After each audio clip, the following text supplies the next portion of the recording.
Dhaka institute of advance paramedical technology থেকে আমি doctor Sadia Afroz. এখন আমরা যেটা পড়বো সেটা হচ্ছে একটোপিক প্রেগন্যান্সি। একটোপিক প্রেগন্যান্সি আসলে কাকে বলা হয়? এটা হচ্ছে প্রেগন্যান্সির একটা ধাপ, কিন্তু যদি আমাদের ইউটেরাস বা জরায়ুর বাহিরে কোথাও এই ফার্টিলাইজেশনটা হয় বা প্রেগন্যান্সিটা হয়, তাহলে সেটাকে আমরা বলি একটোপিক প্রেগন্যান্সি।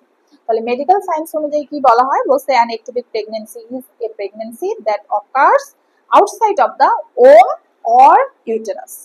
ঠিক আছে, মানে ইউটেরাস অথবা ওমের বাহিরে যে কোনো জায়গায় হতে পারে, এবং এটা মায়ের জন্য একটা জীবননাশক বিষয়। এই জন্য বলছি it is a life threatening condition of a mother. ঠিক আছে, এখন আমরা চলে যাই কি কারণে হয়। কারণ যেটা সেটা হচ্ছে ফেলোপিয়ান টিউবে কোনো ডিফেক্ট থাকতে পারে, বার্থ ডিফেক্ট। অনেকের থাকে না জন্মগতভাবে ফেলোপিয়ান টিউবের সাইজ হয়তো ঠিক নাই, আছে তো অনেকের। আমরা অনেক সময় শুনি না যে একজনের ওভারি নাই জন্ম থেকে, এরকম হতে পারে। আচ্ছা, আর কি হয় সেটা হচ্ছে যে প্রিভিয়াস তার একটোপিক প্রেগন্যান্সির কোনো হিস্ট্রি আছে, হ্যাঁ। আর আমাদের ইউটেরাসের যে অ্যাপেন্ডিক্সের অংশটা আছে ওখানে যদি রাপচার হয় কোনো কারণে, রাপচার মানে ফেটে যাওয়া, হয়তো টিস্যুগুলা ফেটে গেছে, ওয়াল ফেটে গেছে, এরকম। এখন একটোপিক প্রেগন্যান্সি কাদের বেশি হতে পারে? রিস্ক থাকে না কিছু রিস্ক ফ্যাক্টর, যেমন বয়স একটা ফ্যাক্ট। বয়স কেমন বললাম? 35 থেকে 44 বা 45 যে এজটা আছে, এই সময় যদি প্রেগন্যান্সির কোনো হিস্ট্রি থাকে তাহলে কিন্তু একটা রিস্ক থাকে একটোপিক প্রেগন্যান্সি। আরেকটা হচ্ছে যে তোমার প্রিভিয়াস যদি একটোপিক প্রেগন্যান্সি হয়ে থাকে তাহলে তাদের একটা রিস্ক থাকবে।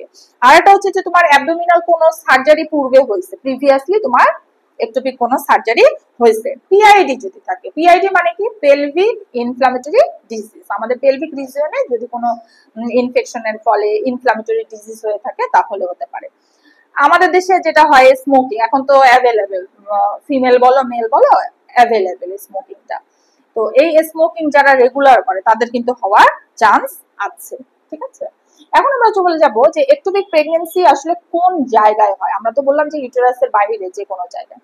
তো মেইন যেটা জায়গা সেটা হচ্ছে ফেলোপিয়ান, এটা একদম কমন একটা জিনিস। এর বাহিরেও কিছু কিছু জায়গায় হতে পারে, যেমন ওভারিতে হতে পারে, অ্যাবডোমেনে হতে পারে, অ্যাবডোমেনের কিছু অর্গান আছে যে কোনো জায়গায় হতে পারে, অথবা আমাদের ইউটেরাসের নিচের দিকে সার্ভিক্স যে অংশটা ওখানে হতে পারে। বোঝা গেছে? ধন্যবাদ।